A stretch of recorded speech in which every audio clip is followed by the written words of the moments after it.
Hello everyone, Macon here, and back with another video on the Hunter x Hunter channel, this time about chapter 397 of the manga. And if I remember correctly, the last HXH chapter ended with a completely macabre air that was about to happen because we're seeing a little girl going to probably certain death. And well, let's take it slow and start from the beginning, where we already see an editor's note that says, "And now, darkness arrives." A little hint of what was to come. In the first frames, we see little Crollo Lucifer looking for Sarasa around the village that they are in Meteor City. Little Finks comes to the conclusion that she has gone to try to find other tapes like the one from the Tokusatsu series that they will be inspired by with theater and dubbing. Then it's time for another play with the Janae Raiden children, but they don't want to go there because they have to find Sarasa with genuine concern, and to Crollo's surprise the other children understand. I was very moved by the picture of Crollo already in tears. I'd also like to highlight the scene on page 3 with the children in the audience and the diversity of faces that Togashi has given us, as we've seen before in the fight between Crollo and Hisoka, when the fight involved the entire arena. Even those who find Togashi's style ugly have to recognize his drawing qualities beyond his writing. Every time they start looking there, Crollo joins Yuvijin on a motorbike to travel long distances. Suddenly, they find a necklace that probably belongs to one of the children kidnapped by those scumbags a few chapters ago. And since Sarasa didn't have any necklaces in her design, it must belong to one of them. And before we go on to what comes next, I have to say that what was expected was what was expected, but it was still very difficult to watch, very unpleasant and heavy. And with all this rain falling, making the atmosphere even sadder and more melancholic. Look at this absurd scenario of this black forest, which is probably the same as that first post on Twitter when Togashi created and entered the underworld of the internet that is Twitter. And it is from this forest that suddenly, all childlike, Janae Raiden, they all appear together and they see a bag hanging on a tree and a message on paper stuck with a knife. Yuvijin, who is not stupid and naive or anything, realizes how macabre what was about to happen was. Little Pakanoka is already in tears. As a born leader, Crollo already takes the initiative and asks Yuvijin, who went to try to read the message on the paper, to take the bag down and inside the bag is Sarasa completely mutilated inside the bag. And I am completely shocked by this flashback of the ghost trope, which is soul-stirring with this demonstration of the extent of humanity's evil, which gives me goosebumps. And this theme of evil has already been worked on in Hunter x Hunter before with Meruem and in this arc with the Fourth Prince, the equally macabre and brutal Serenich that we haven't even seen in a while. Returning to the scene, Yuvijin is extremely furious about this and immediately asks Crollo what is written on the paper, and he refuses with all his strength and saying strongly, "I won't say. I will take those words to the grave."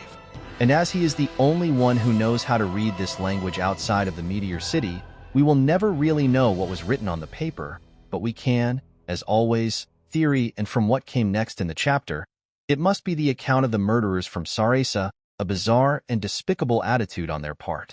Another possibility would be Sarasa's last words, but I generally didn't notice such a close and great friendship between them despite them living together since they were babies, so I really don't have an answer.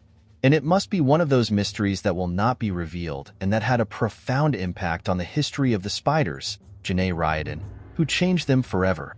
Already leaving this horror movie scene, Maki takes Sarasa's body for at least a dignified burial. Arriving at the orphanage with the child Janae Raiden, Sarasa's body has been completely restored, at least visually.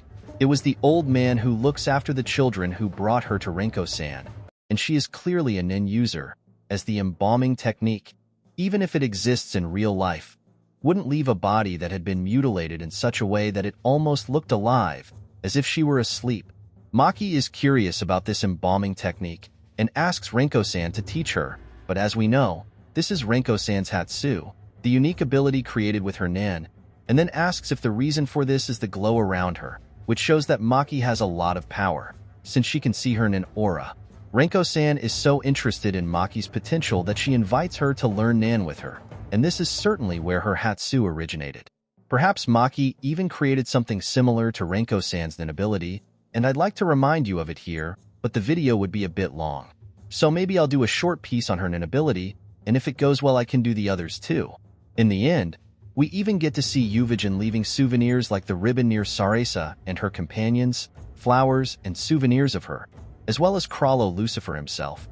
Next, after Sarasa is buried, we see Mini Krallo talking to Yuvijin about his immediate revenge on Sarasa's killers, but Krallo asks him to wait 3 years until he can build a system for the Meteor City and his own power.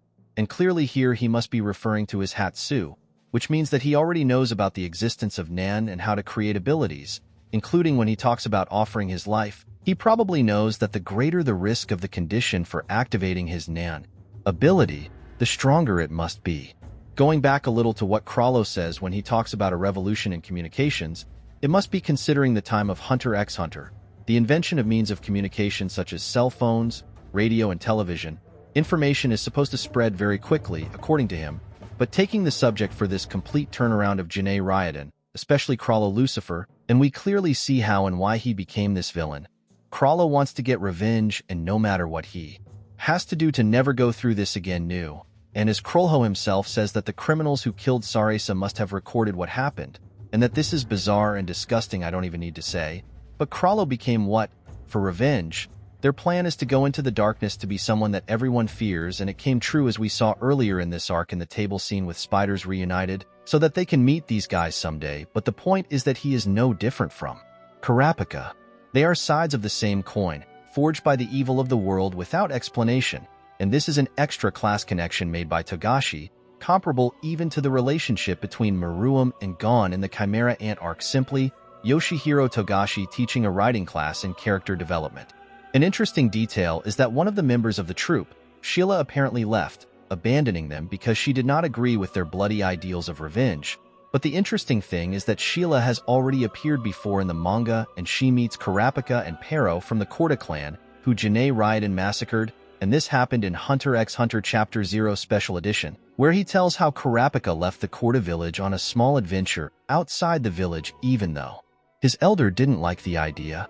With that, Togashi brings us answers about Raiden and also questions at the same time with Mastery. Why now do we want to know where she is?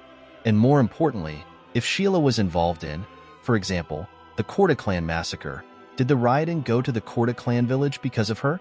At the end of Chapter 0, Sheila leaves and Kurapika also leaves the village.